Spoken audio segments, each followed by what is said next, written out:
Hey everyone, thank you for tuning in for another Organic Christianity. My name is Matt Jones. I am the preaching minister here at the Hilldale Church of Christ, and we are continuing this series of looking at the Beatitudes we find in Revelation. Remember, we often see those Beatitudes in the gospel account, specifically Matthew chapter 5, when Jesus is beginning the Sermon on the Mount, but it's really cool how towards the end of our New Testament, we see John in the book of Revelation bringing out these beatitudes, or these blessed are those statements. Now, last week I made a fib, or I made a mistake. I, for some reason, said there was only 4 of these beatitudes, but there's actually 7. Kind of seems cool why there is 7, and maybe God is doing that on purpose with the number 7 and how important it is in the book of Revelation. But last week we discussed Revelation chapter 1, verse 3.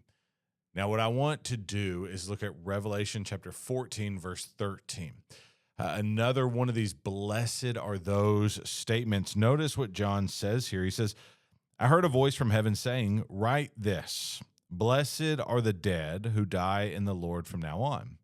Blessed indeed, says the Spirit, that they may rest from their labors, for their deeds will follow them. Blessed are those who die in the Lord. Blessed are the dead who die in the Lord from now on. You see, this is another encouragement from John as he is encouraging these people who are going through harsh persecution under the Roman Empire that, hey, you're blessed if you get to die in the Lord.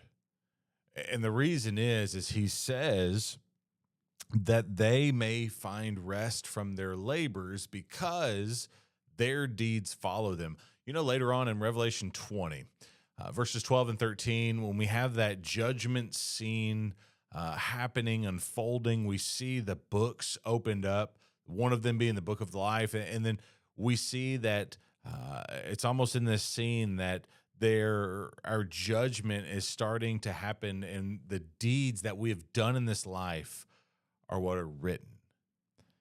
You see, that's what John is even referring to here, that their deeds, their righteous acts, those who are saints who have died in the Lord, they have been able to withstand this Roman persecution. They stood up for Jesus when people were trying to have them turn away from him.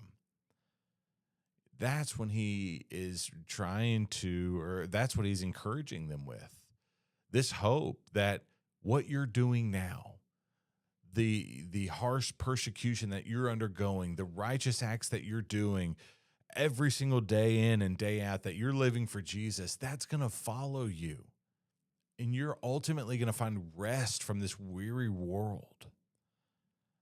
But for those who don't live righteously, who don't follow Jesus, who don't die in the Lord, they don't find rest. They find torment.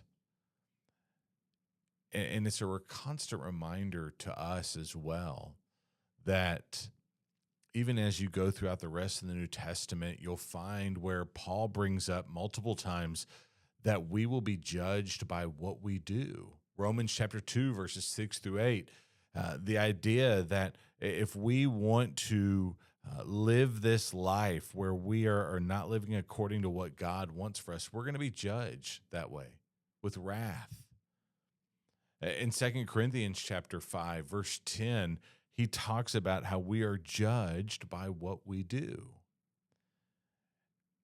You know, even the preacher in Ecclesiastes, Solomon, talks about we need to live according to God's purpose because we will be judged by those actions.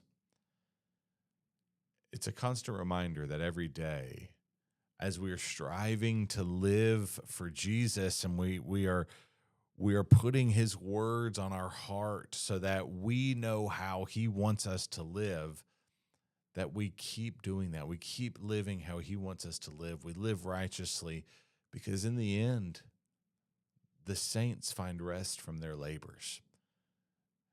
John was encouraging these Christians, and I want to encourage you today to think about how you're living. Think about who you're living for, because in the end, we want to be found with our names in the book of life. Thank you again for tuning in to one of these Beatitudes found in the book of Revelation. I hope this has been encouraging to you. And next week, we're going to continue with Revelation chapter 16. So stay tuned. Again, I hope you have a blessed week.